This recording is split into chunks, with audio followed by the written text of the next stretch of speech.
con esta mesa redonda que va a estar dedicada a Rafael Ballesteros y la cultura en la ciudad. Y en general, claro. Estará presente en ella, en primer lugar, José Sarria, que tengo que comentar que en el perfil biográfico que teníamos siempre marca su formación en económicas, en empresariales, pero realmente su vocación es literaria y desde los años 90 pues, su vida está prendida del compromiso con la literatura, con los estudios, con la poesía en concreto. Desde los años 90 colabora de forma intensa en el suplemento cultural Papel Literario del diario Málaga, junto a los componentes del denominado Grupo Málaga. Esto también que nos lo explique, porque con esto de los grupos que estamos cuestionando, ¿verdad? José García Pérez, Francisco Morales Lomas, Alberto Torés, Antonio García Velasco y Francisco Peralto, con quienes comparte algunos de los presupuestos de la denominada corriente poética o estética de la literatura de la diferencia, que en principio pues, se oponía a la otra sentimentalidad. Pues estas cosas también se pueden aclarar un poquito, ¿vale?, en estas dicotomías que decía el profesor Lang que iban marcando la historiografía poética del siglo XX.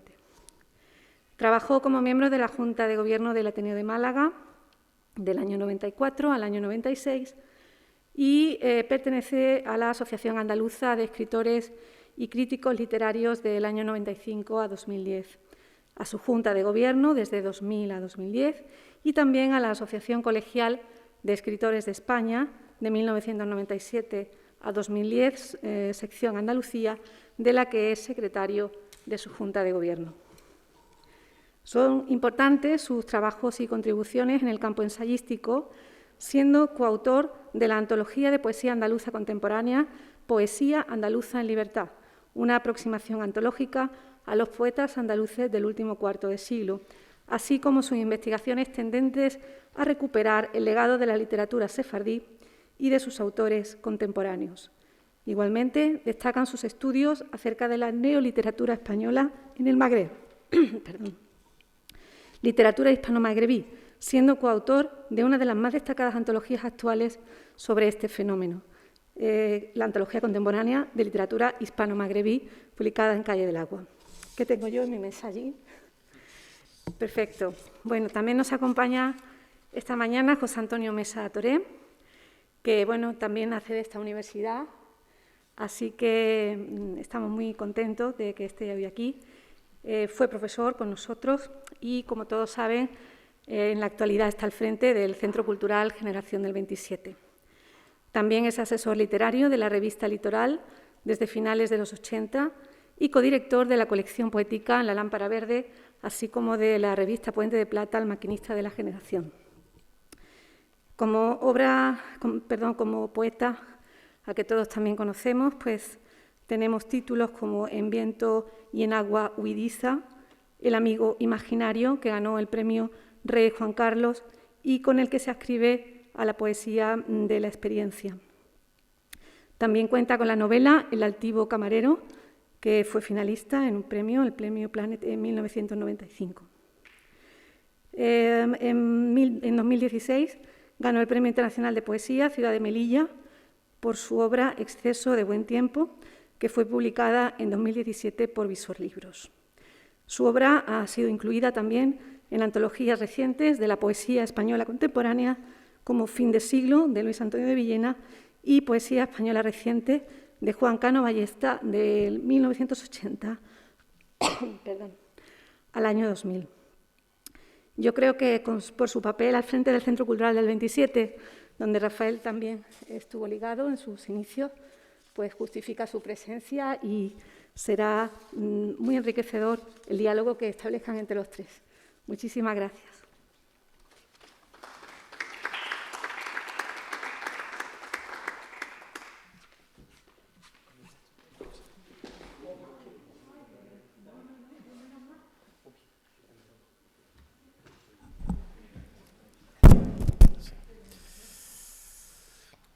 Hola, buenas tardes. ¿Se escucha bien? Sí.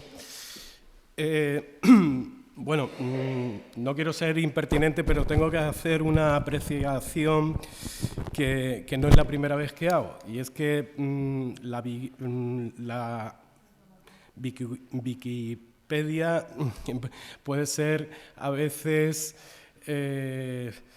puede llevarnos a error, porque efectivamente ahí se dice que yo fui finalista del Premio Planeta. Yo nunca he escrito narrativa, más que algún relato en alguna revista cuando era joven, y desde luego nunca se me hubiera ocurrido titular una novela El altivo camarero.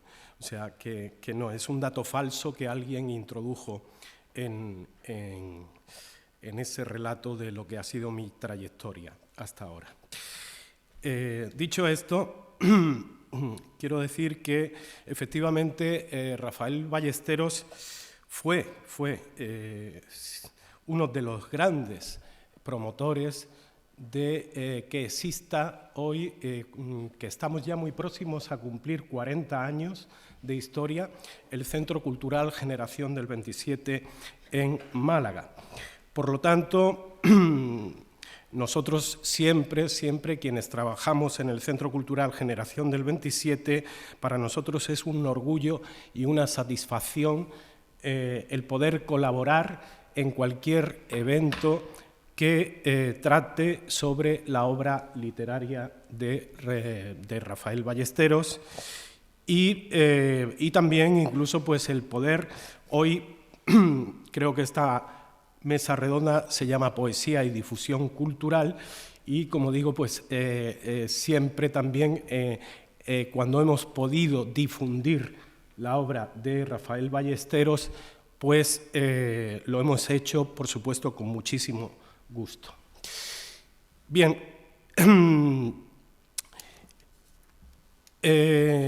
yo he pedido comenzar la mesa redonda porque ya que vamos a hablar de poesía y de difusión cultural y que estamos en unas jornadas, en un congreso dedicado a la obra literaria de Rafael, a mí me gustaría preguntarle qué valoración hace él de cómo ha sido a través de los años la difusión de su poesía y también de su narrativa, es decir, cómo considera que ha sido la suerte que ha corrido su poesía en cuanto a la difusión recibida. ¿Aquí? No, es aquí atrás. ¿Atrás? Sí, ahora.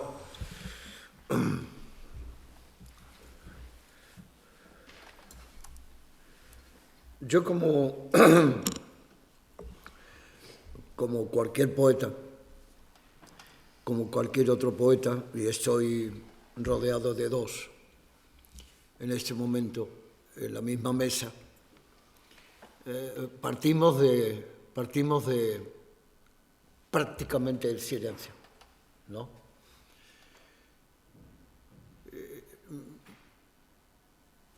Nunca o casi nunca ha sido de otra manera. Cuando uno piensa que los grandes escritores del 17, del 16, ¿no?, tuvieron esa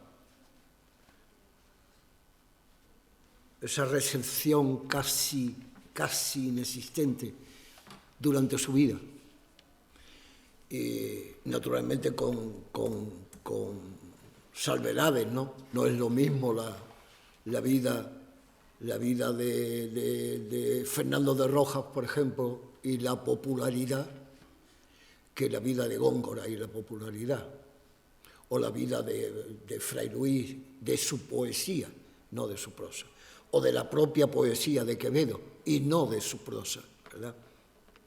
De manera que el concepto del poeta que tenga conciencia de la poesía sabe que su proyección va a ser mínima, ¿no?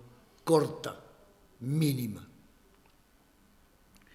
Eso no quiere decir que lo acepte, sino que lo sabe, ¿no? Que sabe que es así. Sin embargo, yo he tenido, con mi poesía, una extraordinaria fortuna. Y lo digo muy sinceramente. Y es conseguir por medio de ella amistades que para mí han significado la luz en mi vida. De creadores que otros silencio, porque algunos incluso pueden estar aquí o me están oyendo, pero que como están muertos puedo nombrarlos, ¿verdad? Uno es Rafael Pérez Estrada, que me abrió un concepto de poesía, sobre todo de relación con el mundo creador, absolutamente más amplio del que tenía. Yo siempre llegaba al encuentro con Rafael sabiendo que algo iba a aprender que no sabía, algo iba a sentir que no había sentido, algo había que experimentar que no había experimentado. Y siempre recibía la impresión de que mi mundo era mucho más pequeño que el suyo. El segundo ha sido Juan Camporreina, que fundamentalmente es un novelista, como saben ustedes, extraordinario novelista, y que últimamente ha publicado sus poemas que son interesantes y que yo poco antes de morir, tuve la oportunidad de leerlos y de asombrarme de su capacidad para ser sencillo y, sin embargo, para ser como difuso ante la vida, ¿no? Respondiendo a la vida como responden algunos animales, ¿no? Por ejemplo, el pulpo, ¿no? Se retrae para agarrar, ¿no? Hacía con la vida como echarse atrás, ¿no? Para ocuparla luego, ¿no?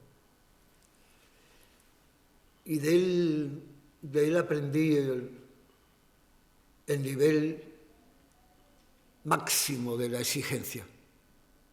Yo he conocido, porque he visto en su casa, 17 versiones terminadas de la misma novela de Juan Camporreina.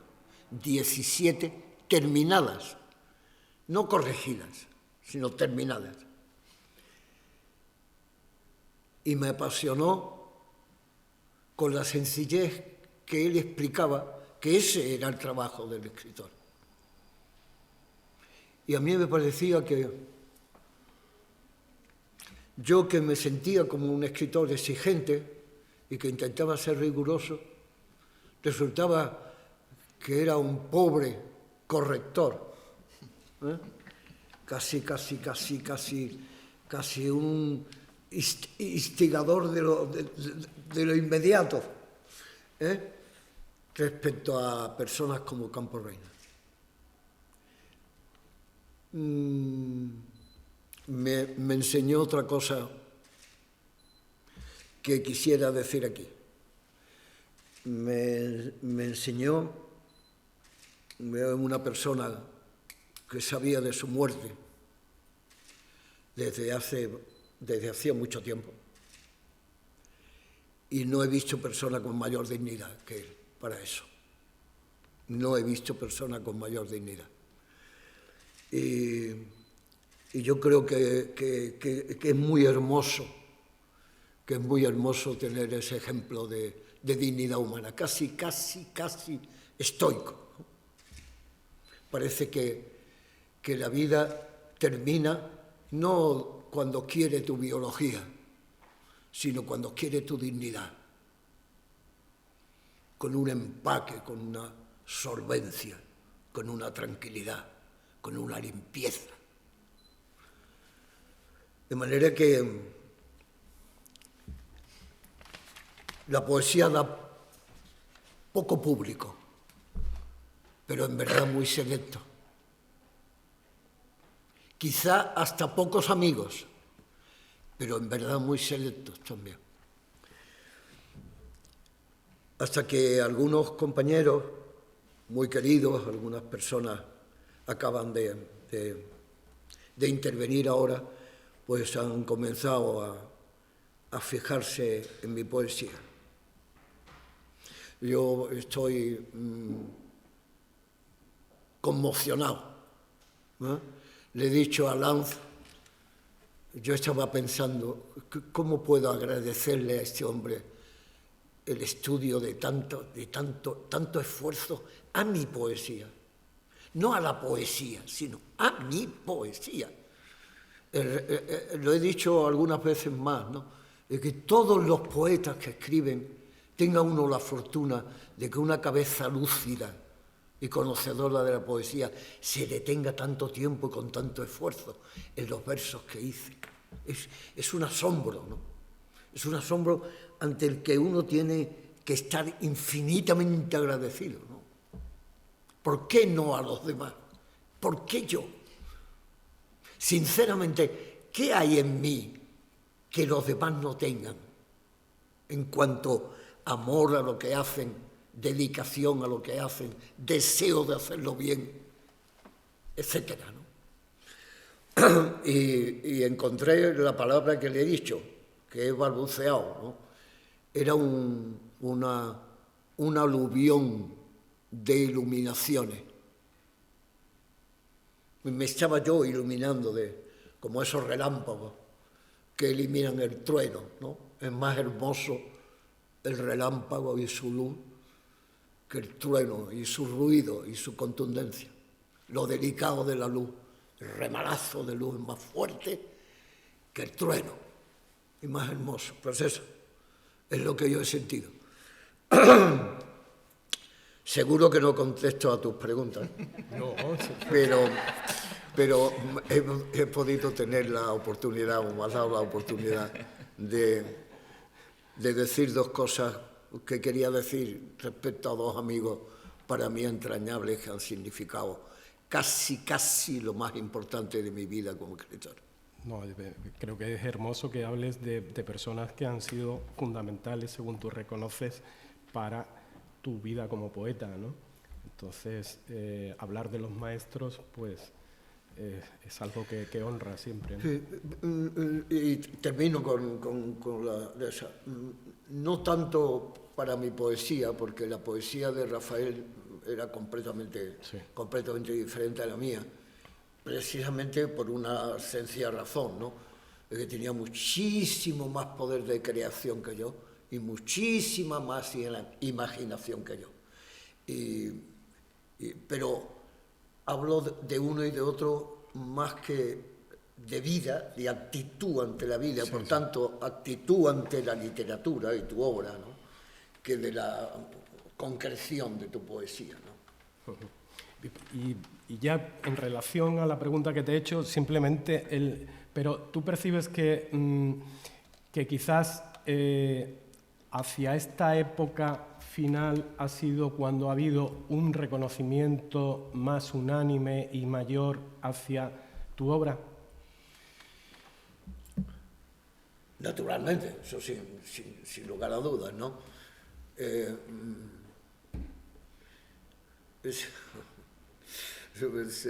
Sería...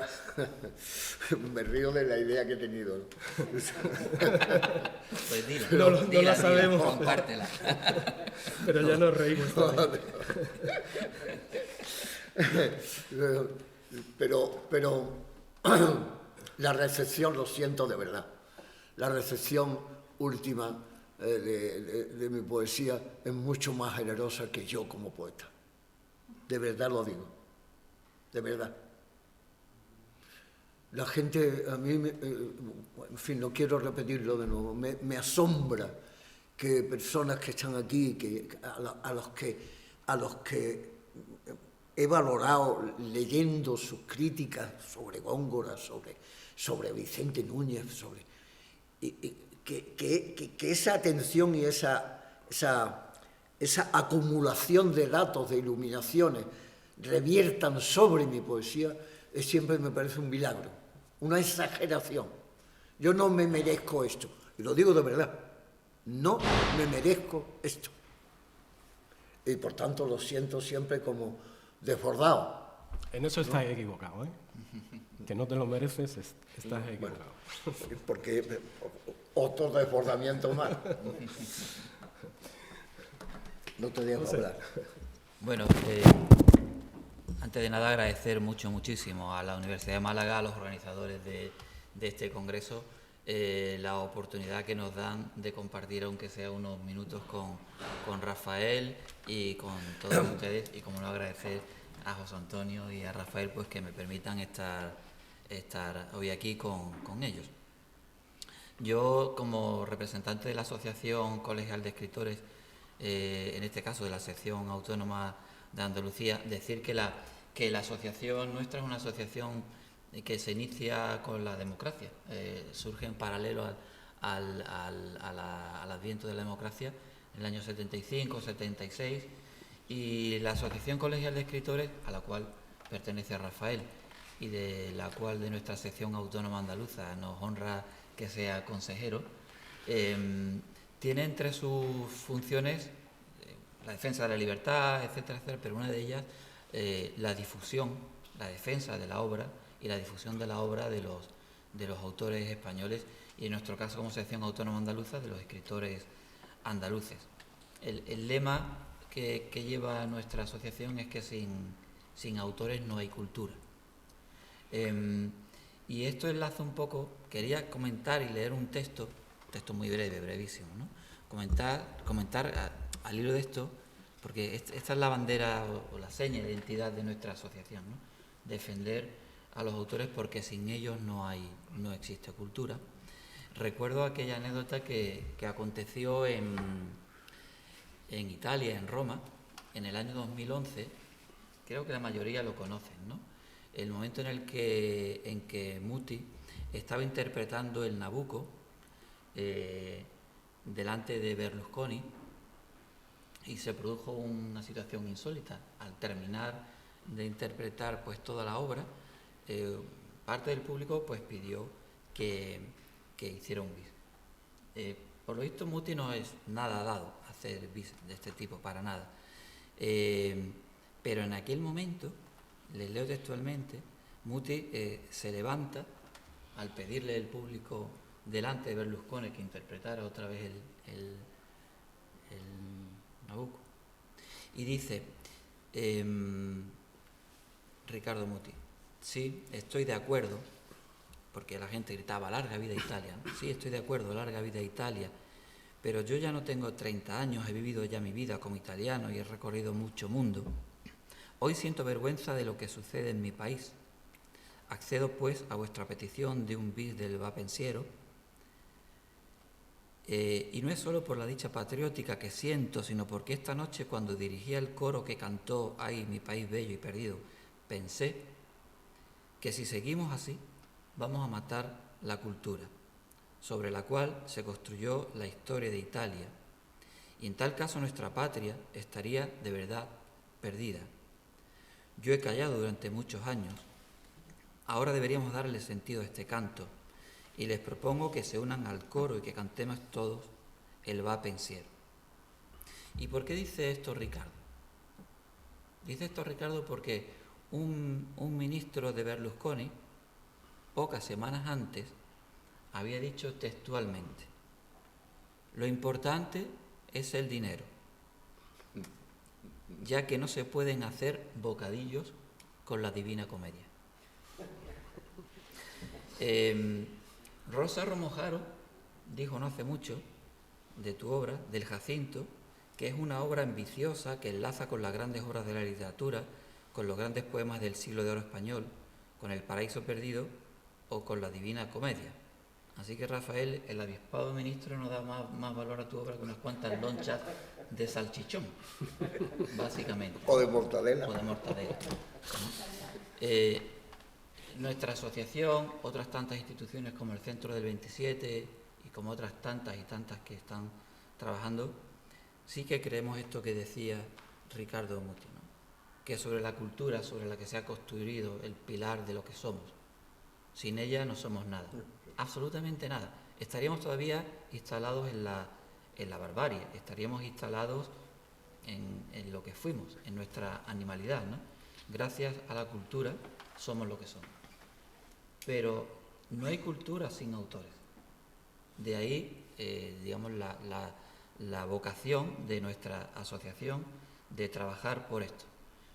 ¿Qué hemos hecho? Poco, lo que podíamos, lo que estaba a nuestra mano, ¿no? Entre estas cosas, constituir un premio, el Premio de las Letras Andaluzas, que viniera a reconocer, a visualizar la obra de toda una vida de determinados escritores que estaban orillados, que no estaban en el canon. Rafael Ballesteros, Pilar Paz Pasamar, Mariluz Escribano y tantos otros grandísimos escritores que no estaban de alguna manera incluidos en ese canon formal que los va dejando de alguna manera aparcados, ¿no? Y últimamente pues crear la biblioteca virtual de escritores andaluces con motivo de la pandemia, a través de la cual proyectamos la obra de los escritores andaluces en las redes sociales. Esto es un poco la idea que desde nuestra asociación pues hemos intentado de poner en marcha con la idea de visualizar la obra de escritores, ¿no? En la línea de lo que decía Freud cuando indicaba que la función de la cultura en la sociedad es edificar, reconstruirnos cuando estamos en peligro de derrumbe. Esta es la esencialidad de la cultura, ¿no? O sea, nuclear, convertir el mensaje literario, artístico, como nuclear, como axial, que fue capaz de sacarnos del medievo e introducirnos en el Renacimiento, ¿no? Gracias a los mecenas, y en este momento esos mecenas que no existen como tales son sustituidos o deberían de ser sustituidos por el gobierno, por las instituciones que vienen a confundir en demasiadas ocasiones cultura con ocio, con entretenimiento o con folclore, ¿no? Y en demasiadas ocasiones también intentan atribuirse o arrogarse la función de toma de decisión que debe de imperar en todo escritor. Yo, sin, digamos, robar más tiempo a Rafael, que es el que nos convoca, al hilo de esto quisiera hacerte una pregunta. En el año 2003 tú le concedes una entrevista al diario El País, ha llovido un poco, y quisiera ver si mantienes esa afirmación cuando tú dices: si las instituciones producen plataformas de libre circulación del arte, no existe el menor problema. No hay institucionalización de la cultura y eso es algo magnífico.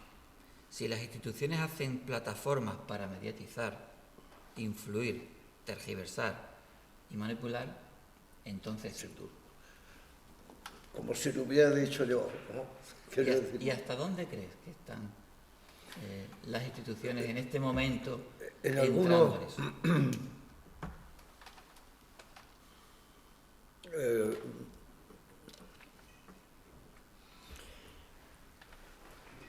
temo extenderme un poco, pero quiero explicar una cosa que creo que tiene importancia con relación a lo que has dicho y a lo que en común vivimos como miembros afortunados para mí de ACE, ¿no? Muchas veces me he encontrado, incluso dentro de mi propio partido, a personas relacionadas con el mundo de la cultura, incluso que han tenido que tomar decisiones en ese ámbito, que en el fondo estaban diciendo un discurso en el que yo estaba y estoy absolutamente en contra, que es el discurso de, bueno, realmente entre lo que nosotros podemos hacer desde, digamos, el progreso, la visión progresista de la vida y lo que puede hacer la derecha, no hay diferencia. Porque, bueno, es potenciar plataformas, uno querrá manipularlo más o menos, otro menos. Hay una diferencia fundamental, que es la manipulación, claro, y que la plataforma se apoye para el espectáculo y no para la creación. Pero hay cosas que diferencian muy mucho lo que debe de diferenciar a su vez una posición de progreso en el mundo de la cultura, en el mundo de la política diaria de la izquierda y de la derecha, que es el presupuesto. Ahí no hay trampa ni cartón.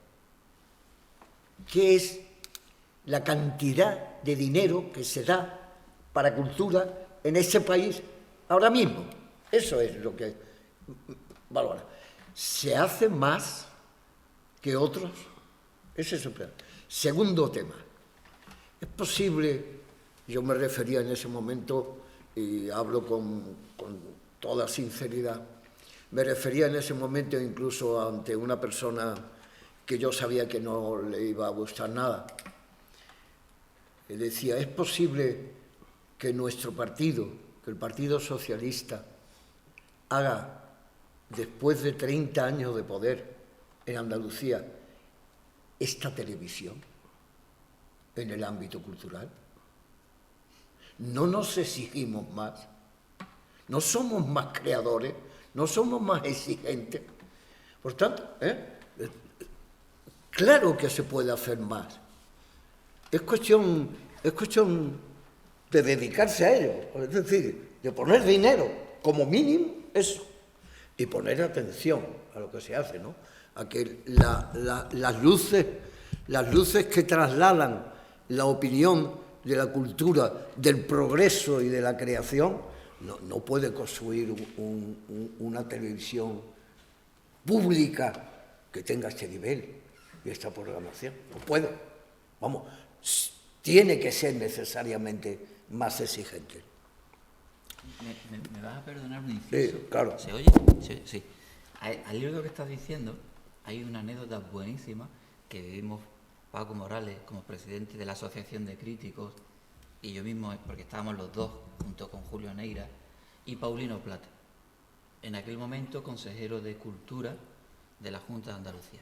Y Paulino nos decía, desde esta misma visión que tú estás aportando, que su problema real, el gran problema que tenía, era que todo el presupuesto que él manejaba era el mismo que destinaba la Consejería de Infraestructura a un viaducto. Y que, por tanto, estaba constreñido al presupuesto. ¿Cómo se nota que nos preocupa? Dando más dinero.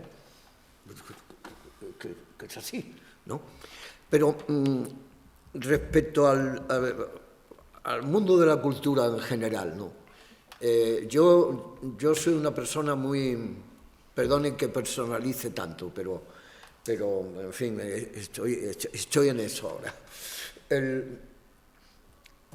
Yo soy una persona que ha seguido desde hace mucho tiempo con mucho interés las reflexiones que sobre el mundo de la cultura ha hecho Steiner. Y creo que es un iluminador de la cultura extraordinario. Y él ha vivido toda su vida, 80 y tantos años, toda su vida asombrado de que los mismos que gasearon a 4 millones de judíos en Auschwitz, los mismos guardianes, no digo el nazismo, él dice, los que estaban allí, los oficiales que estaban allí, al mando de la programación, la realización de todo ese cúmulo de asesinatos y de maldades, ¿no? Todo eso se emocionaban con Beethoven, vivían verdaderamente enloquecidos por Mozart. ¿Cómo es posible que una persona tenga el cúmulo de sensibilidad para entusiasmarse, no oír, sino entusiasmarse de algo tan abstracto, pero tan emocional al mismo tiempo, pero que hay que saber descubrir cómo se llena eso abstracto emocionalmente, que es una cosa sutil, delicada, como Beethoven o Mozart o Mendelssohn o Satie. ¿Cómo es posible eso? ¿Cómo es posible que nosotros veamos, yo reflexioné después y dije, ¿cómo he sentido yo simpatía por este hombre? Por el oficial que salva al pianista. ¿Sabéis la película? ¿Verdad? El pianista que descubre eso y le lleva mermelada, aceite. ¿Por qué? Porque a pesar, estoy diciendo, de ser judío y de que debía de matarlo, era un extraordinario pianista. Pero si no hubiera sido pianista, lo hubiera matado sin lugar a dudas. Eso es tan terrible eso. Es que al final nosotros de la película diga, hombre, este oficial, qué bien, ¿verdad? Pero acababa de matar a 30.000. No a ese, porque tocaba bien. Pero es posible salvar la muerte y el asesinato, saltar sobre él, porque una persona toca bien el piano y no porque es humano. Eso es lo que está batallando toda la vida Steiner, ¿no? Y mi íntimo amigo barranquero que está aquí, hemos comentado últimamente un cuento de Steiner que yo no sabía que existía. Hay una colección de cuentos que se decidió a publicar y que he conseguido, en donde cuenta la historia. Me van a permitir que haga un tiempo sobre eso, pequeño tiempo, de la aventura de que Hitler huye y no se mata, no se suicida, sino consigue llegar a un pantano de la Amazonia lejanísimo, donde vive en la más extraordinaria de las miserias, suciedades, hambre, miserias terribles. Y hay un esquema, 4 o 5 hombres, dirigidos solamente por un oculto, los demás son pistoleros, más o menos, ¿no?, que van a buscarlo. Y lo encuentran. Y saben que es Hitler. Y lo llevan a juzgar. Y por el camino, el listo dice,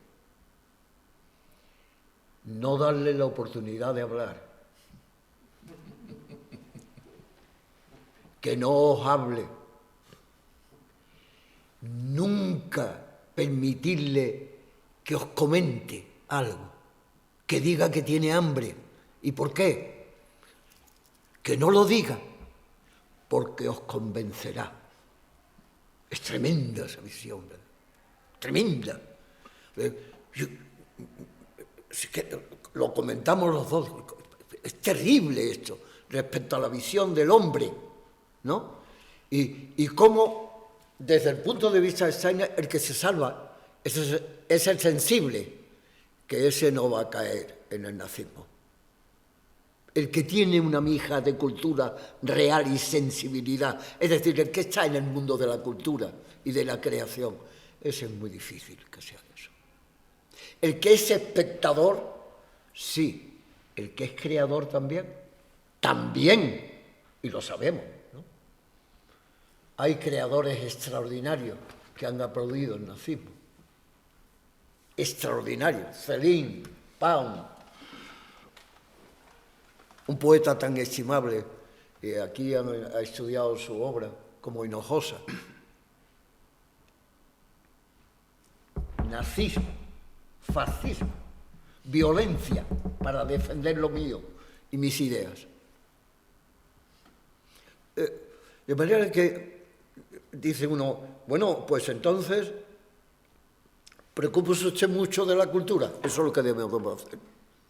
Y si nos preocupamos de la cultura, nos preocupamos de los artistas, que son los que hacen la cultura.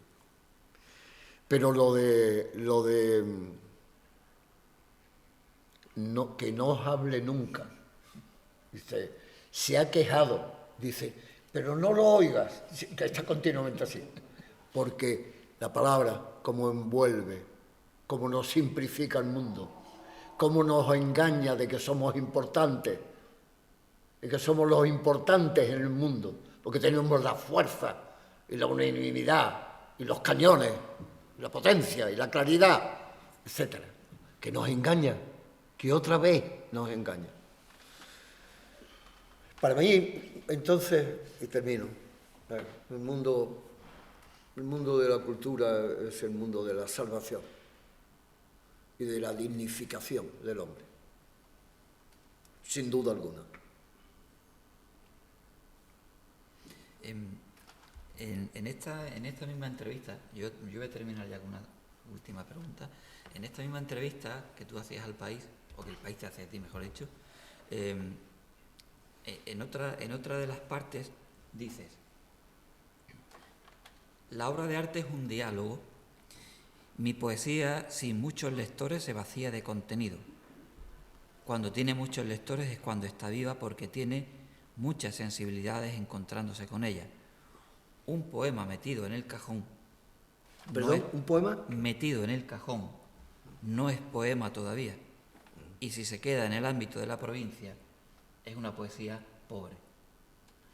Claro, frente a eso, yo anoche, cuando estaba repasando esta entrevista, me fui a internet y veo que la población mundial actual es de 7.830 millones de personas y que de ella 4.660 millones utilizan internet.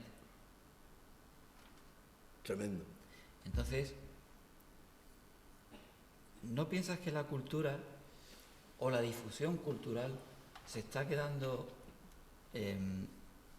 atrás de este movimiento, de esta situación, para poder acceder sin duda, o para poder dejar esta pobreza de la poesía de la que tú hablabas? Sí, sin duda. Es decir, yo lo que creo es que los escritores como Villalobos, que tiene la edad de Villalobos, por ejemplo, tiene una capacidad, una posibilidad por delante tremenda. Pero es un medio, ¿eh? Es un medio. Lo que ocurre es que muchas veces el medio se convierte en el fin, que es otra cosa, ¿no?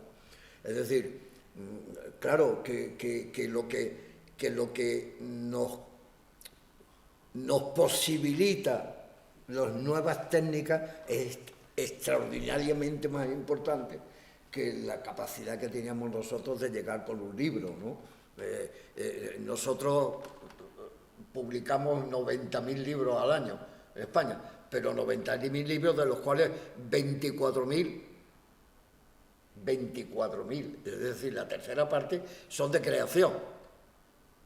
Y de creación encuentra uno arte, casi deporte, teatro, novela, ensayo y poesía. Y, por tanto, la proporción de obra creadora en lo que se publica, se dice creadora, no de notificación, de investigación, etc. Creadora en el ámbito ese de la creación de cero, digamos, no sobre la creación de otro, ¿no?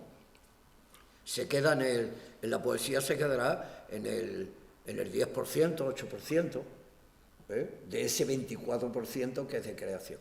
De ese 10% de poesía, el 60% casi es de hombres y no llega al 40% de mujeres, lo cual eso se está nivelando afortunadamente a velocidad de vértigo, ¿no? Afortunadamente, digo. pero el medio no hace mejor la poesía.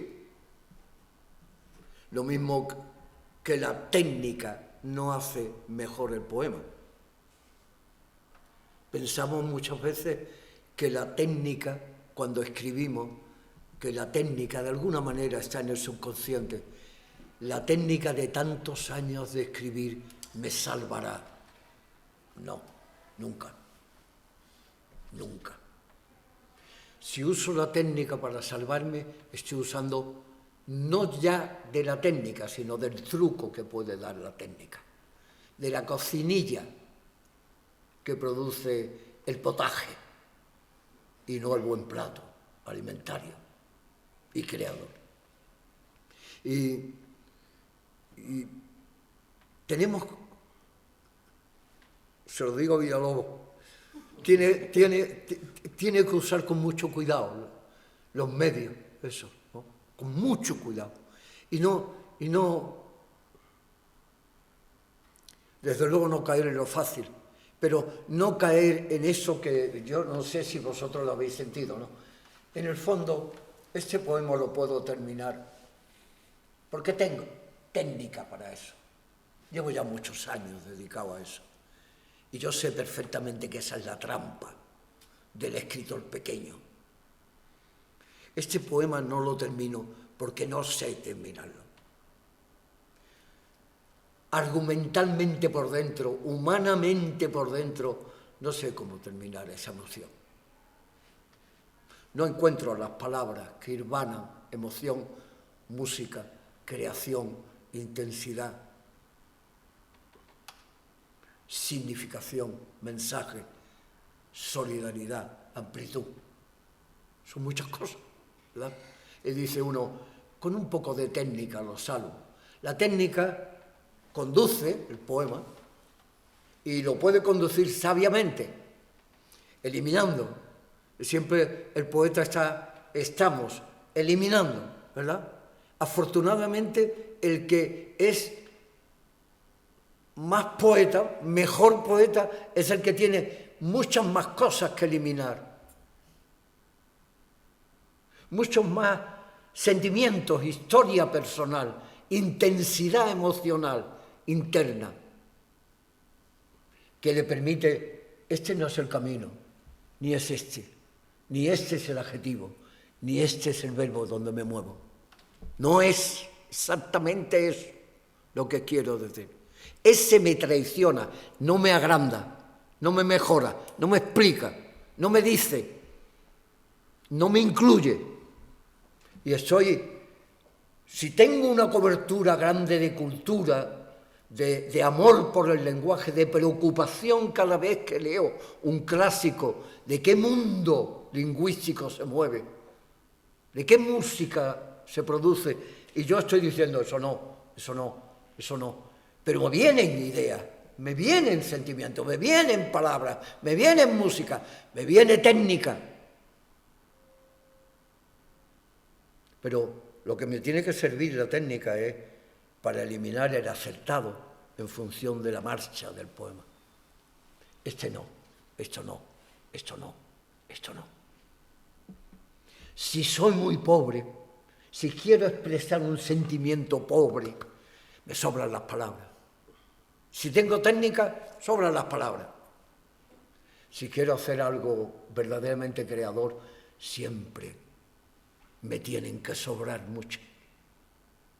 Me tienen que sobrar muchas. Y la técnica me sirve para escoger esta y esta no.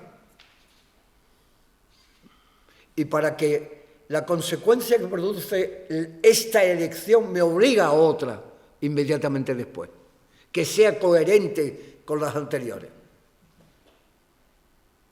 Pero si me marca el medio que estoy usando, aquí el ordenador, por decirlo de alguna manera, porque yo no me atrevo a decir otra cosa, yo lo único que entiendo es móvil y ordenador, no hay otras realidades acompañantes de eso. Pues en el ordenador me estrecha y por tanto me empobrece, me empequeñece, me limita, aunque me pone en el segundo en comunicación con lectores de Tailandia, eso no me interesa para nada. A mí personalmente, vengo de la vieja escuela, nunca, no es posible que venga de otra, ¿verdad? Con la edad que tengo. Pero entienden lo que quiero decir, ¿no? Bien, pues entonces, no tengo que decir. Bueno, por eso Rafael, no hay esos poetas que tú has descrito que se dejan llevar por la técnica únicamente, pues son como, a veces como novelistas que tienen que publicar un libro cada año, cada 2 años.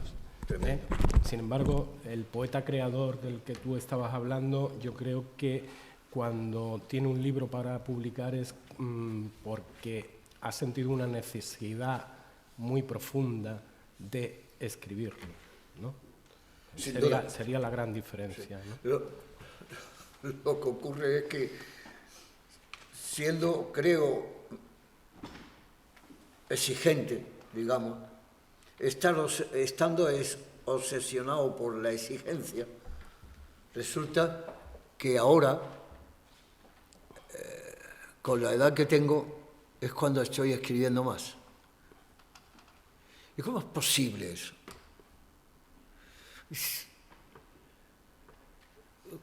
¿Por qué? Yo, en fin, tengo todo el día para pensar en esto, ¿no? Me siento tantas veces ante el papel y cuando va iluminándose el poema, cuando lo voy conduciendo, digo, pero ¿por qué ahora tengo más deseos de escribir que antes y escribo más poemas que antes? Pues simplemente porque me voy a morir. Simplemente por eso. Porque tengo que decir todas las cosas que quiero decir antes de morir. Así llanamente.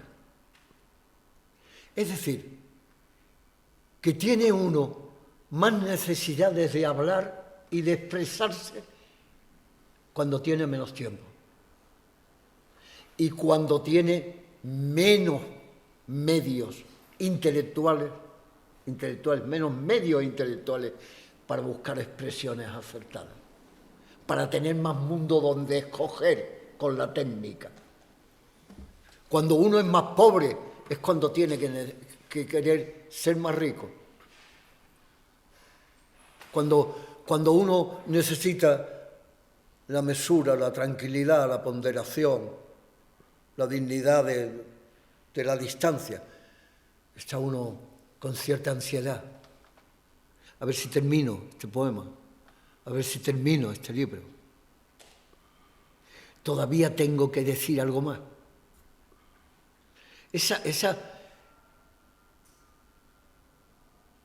Sobre eso exactamente es lo que estoy escribiendo ahora, que titulo Los contrarios, ¿verdad? Tengo mucho que decir, pocos medios. Tengo mucho que decir, poco tiempo. Tengo personas que me atienden y antes no me atendían y quiero decirles muchas cosas que no puedo decirles de otra manera. Es que es así. La poesía dice lo que no se puede decir de otra manera. Si uno pudiera expresar lo que en el fondo puede recibir la persona que lee con especial sensibilidad un poema y lo pudiera decir, no era necesaria la poesía. Yo pondría un micrófono delante de mí, intentaría expresar los sentimientos que tengo, lo que quiero decir. No, eso no sirve. Uno tiene que decirlo con una cantidad de intensidad y de emoción precisa y exacta para la emoción que estás viviendo y para transmitirla en el mismo nivel de emoción.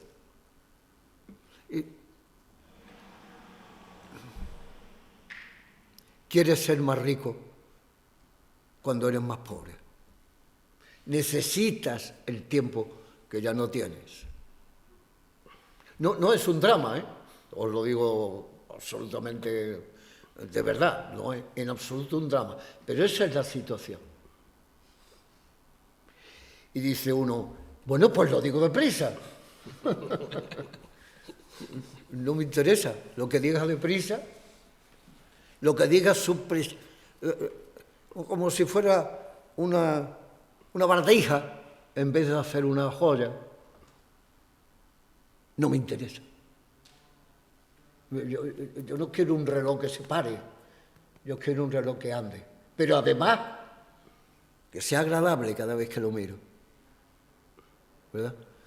Los que me acompañan saben qué se siente cuando se inicia el poema. Tiene que ser igual para todos, ¿no? Para Morales Lomas, para Mesa, Torrey, para Villalobos, para Soler.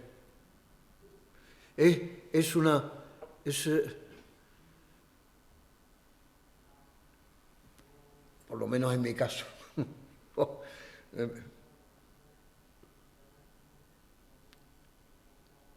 Es una imagen.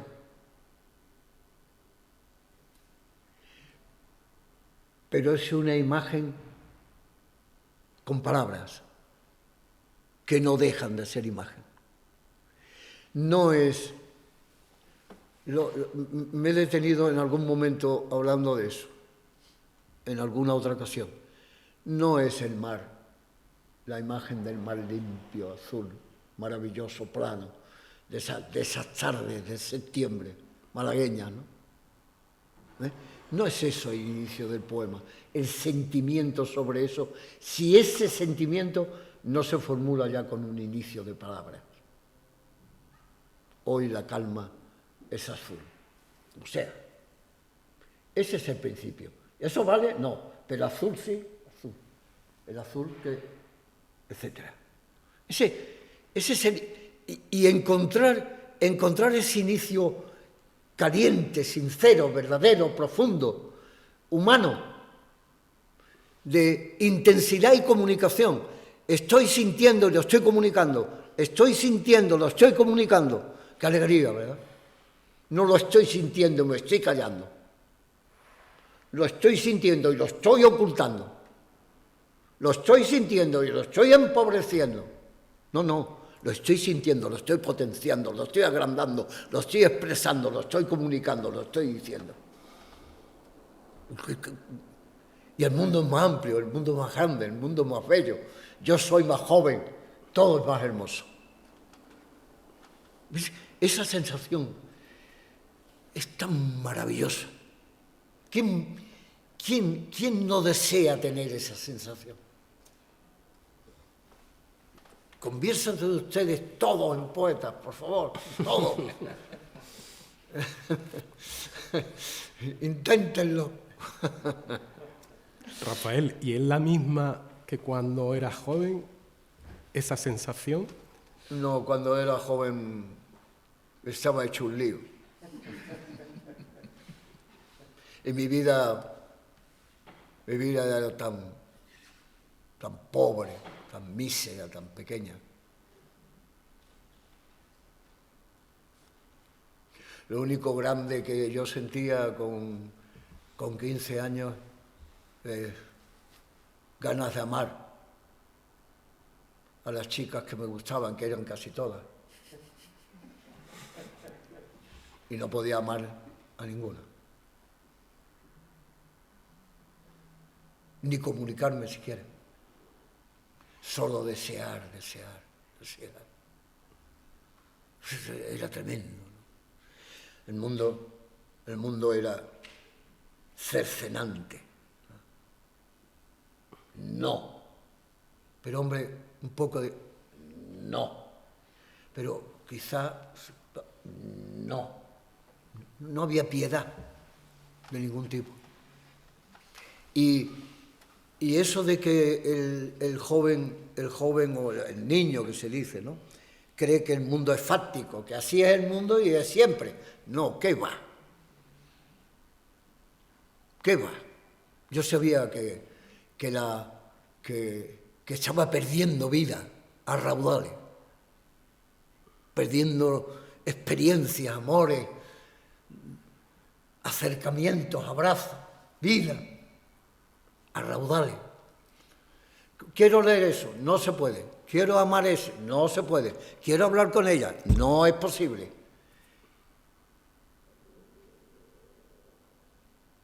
Y cuidado, que si lo deseas, además irás al infierno. No es que rompiendo todas las barreras posibles consigas el amor, la ternura, el abrazo, la caricia, el amor carnal, sino que además irás al infierno, no para 30 o 40 mil años, no, va, sí, 50, no, 50.000 que va, para siempre. Para siempre. Yo recuerdo uno que hacía los ejercicios espirituales en el Cervantes, un loco, absolutamente un loco, que iba con una capa roja y decía, se liaba así con la ropa, yo estaba arriba en la platea asustado, 10 años o 12, así solo con una vela, en el escenario amplísimo de Cervantes, que era un mundo para un jovencito, ¿no? Teatro inmenso para un joven de esa época, ¿no? Y hacía así con la vela, hacía así con la... Decía, al infierno, se quedaba un rato callado. Al infierno, para siempre, repetía. Era tremendo, cosa que él no podía creerse, porque se hubiera tirado por el proceso. No podía creerse que era para siempre ese castigo. ¿Qué pecado haremos para estar siempre en el infierno? ¿Cómo es posible aceptar eso? ¿Qué Dios puede mandar a un hombre a sufrir para siempre los más terribles dolores por un pecado? ¿Qué Dios es ese? ¿Cómo es posible que usted lo defienda? ¿Cómo es posible que usted intente metérmelo en la cabeza, que me inocule de culpa cada vez que tengo un pensamiento en donde deseo amar? ¿Cómo es posible eso?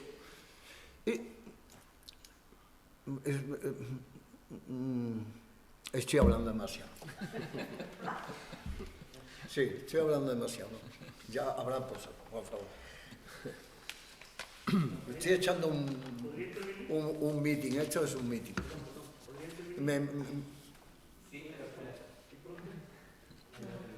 ¿Perdón? ¿Te van a preguntar o te van a intervenir? Ah, me van a preguntarse.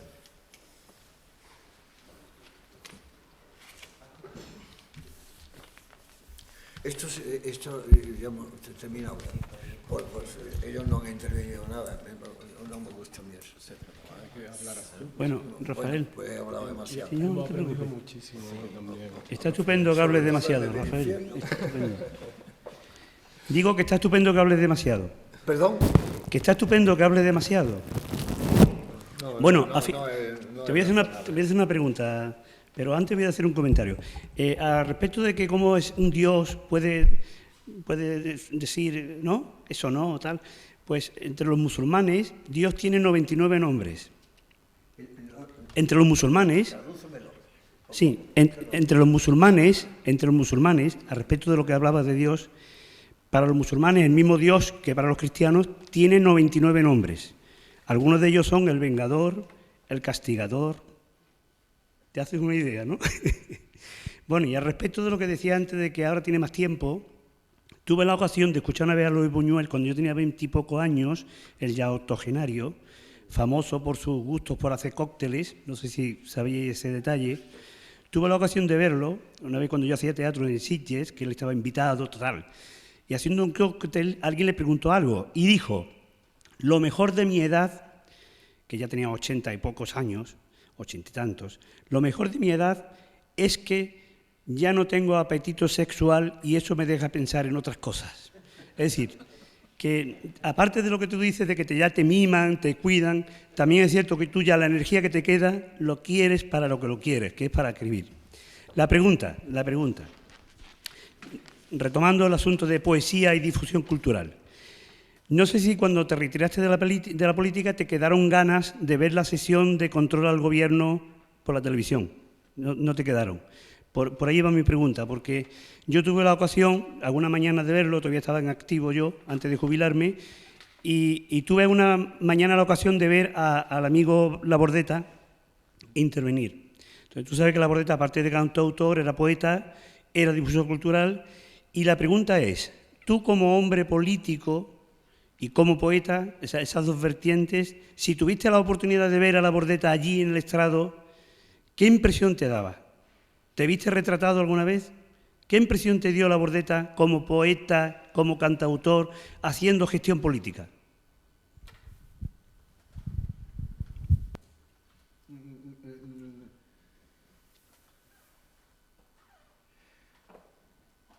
Un hombre cargado de buena intención, pero la intención tampoco salva al buen político.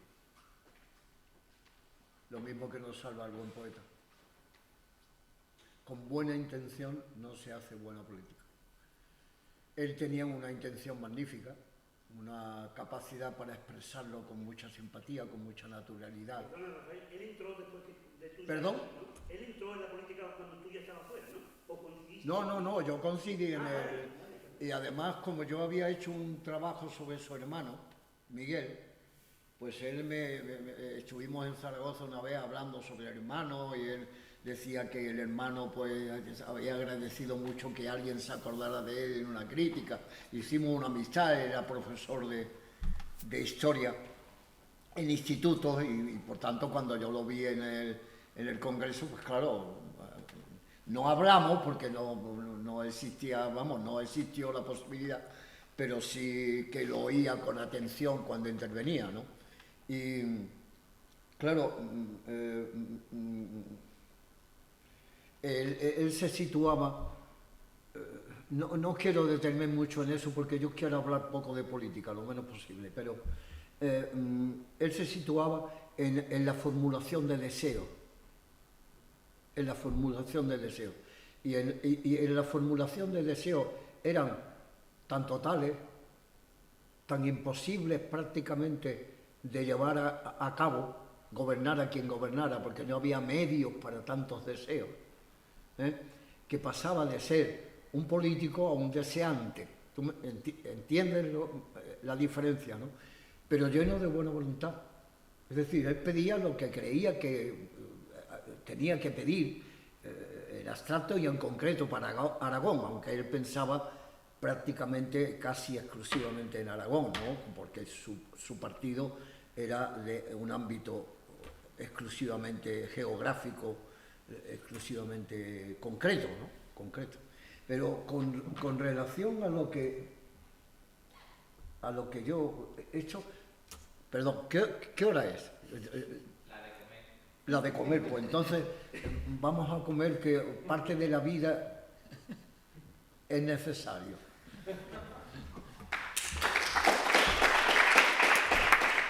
A vosotros.